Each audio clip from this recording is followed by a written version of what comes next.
கிறிஸ்துவுக்குள் மிகவும் பிரியமானவர்களே, இயேசு கிறிஸ்துவின் நாமத்தில் உங்கள் யாவரையும் அன்போடு கூட நான் வாழ்த்துகிறேன். இந்த நாளிலும் தேவன் நம்மோடு கூட இடைப்படுகின்ற வார்த்தை ஓசியா 11ஆம் அதிகாரம் 8ஆம் வசனம். எப்பிராயீமே, நான் உன்னை எப்படி கைவிடுவேன்? இஸ்ரவேலே, நான் உன்னை எப்படி ஒப்புக் கொடுப்பேன்? நான் உன்னை எப்படி அத்மாவைப் போலாக்குவேன்? உன்னை எப்படி செபோயிமைப் போல் வைப்பேன்? என் இருதயம் எனக்குள் குழம்புகிறது.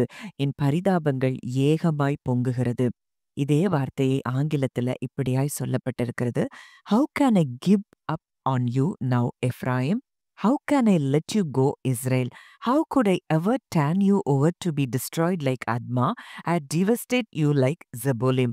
My heart is tender within me, and I am moved by compassion and pity.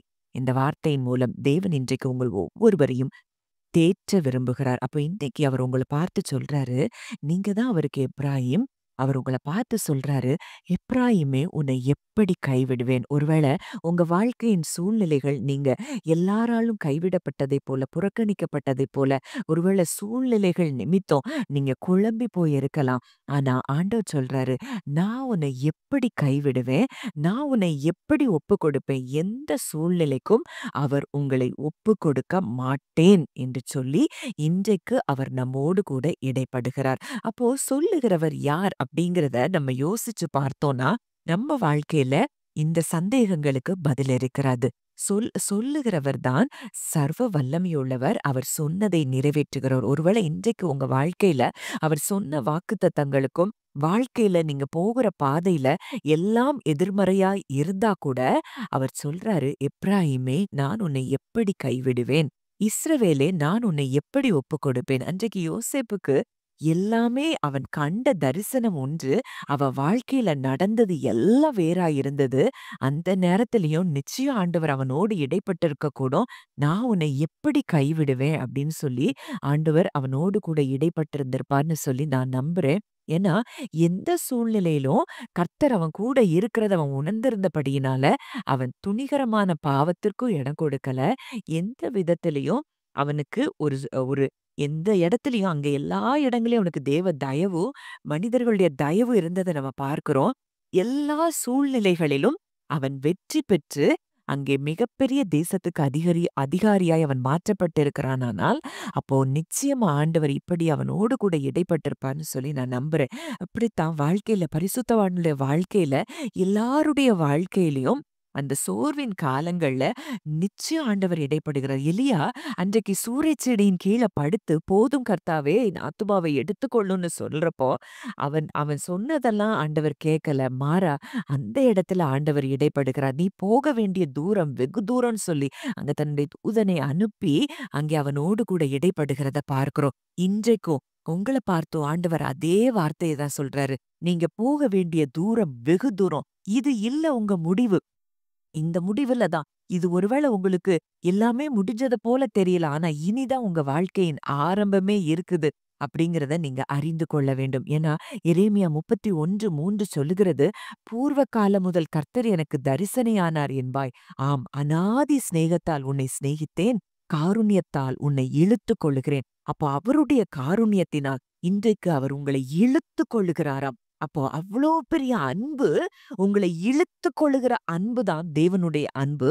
அந்த அன்பு உங்க மேல இருக்கும்போது எந்த சூழ்நிலைகளும் உங்கள கைவிடப்பட்டதைப் போல அந்த சூழ்நிலைகள் நிச்சயம் உங்கள மேற்கொள்ளாது.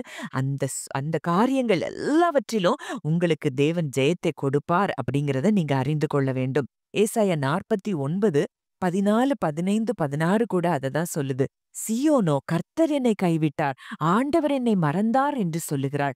ஸ்திரீயானவள் தன் கர்ப்பத்தின் பிள்ளைக்கு இரங்காமல் தன் பாலகனை மறப்பாளோ? அவர்கள் மறந்தாலும் நான் உன்னை மறப்பதில்லை. இதோ என் உள்ளங்கைகளில் உன்னை வரைந்திருக்கிறேன். உன் மதில்கள் எப்போதும் என் முன் இருக்கிறது.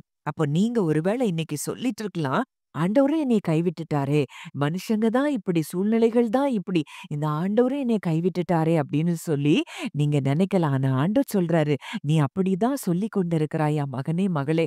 கர்த்தர் என்னை கைவிட்டுட்டாரா, ஆண்டவர் என்னை மறந்துட்டாருன்னு நீ சொல்லிட்டு இருக்கிறியா? இல்ல, தன் கர்ப்பத்தின் பிள்ளைக்கு இறங்காமல் ஒரு தாய் இருப்பாளா? அப்படிப்பட்ட தாயே தன் பிள்ளைய மறந்து போனா கூட நான் உன்னைய மறக்க மாட்டேன்னு சொல்லி, இன்றைக்கு உங்க மேல நினைவா இருக்கிற அந்த நல்ல நேசர் உங்களோடு கூட இடைப்படுகிறார். உங்களை அவர் உள்ளங்கைகளில் வரைந்து வைத்திருக்கிறாராம். ஒரு டிரான்ஸ்லேஷன்ல நம்ம பார்க்கிறோம். அவர் செதுக்கி வைத்திருக்கிறாராம். ஏன் அப்டின்னா, உங்களை எப்போதும் அவர் கண்முன் பார்க்கும்படியா, உங்கள உள்ளங்கைகள்ல அவர் என்ன செய்திருக்கிறாராம்? வரைந்திருக்கிறாராம். அப்போ இப்படிப்பட்ட ஒரு தகப்பன் நமக்கு இருக்கும்போது, இந்த சூழ்நிலை நிச்சயமாய் உங்க மேற்கொள்ள முடியாது. நிச்சயமா இந்த சூழ்நிலைய தாண்டுவீங்க.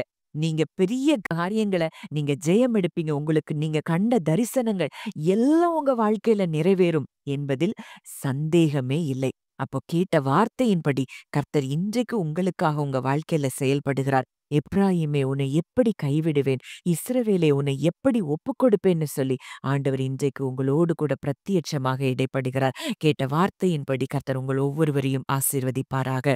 ஜெபிக்கலாம். நல்ல தகப்பனே, நன்றியோடு உம்மை துதிக்கிறோம், ஸ்தோத்தரிக்கிறோம் அப்பா. இந்த நாளிலும் கூட நீர் எங்களோடு இடைப்பட்ட உம்முடைய வார்த்தைக்காக நாங்கள் நன்றி செலுத்துகிறோம் அப்பா. எப்ராயிமே, உன்னை எப்படி கைவிடுவேன்? என்னால எப்படி கைவிட முடியும்னு சொல்லியிருக்கிறீங்கப்பா. இப்படி ஒரு நல்ல அப்பா எங்க கூட இருக்கிறீங்கப்பா. எங்கள ஒரு நாளும் நீங்க கைவிட மாட்டீங்க. எங்கள ஒரு நாள் வெட்கப்பட விடமாட்டீங்கப்பா. யாரு கைகள்லயும் நீங்க எங்கள ஒப்புக்கொடுக்க விடமாட்டீங்கப்பா.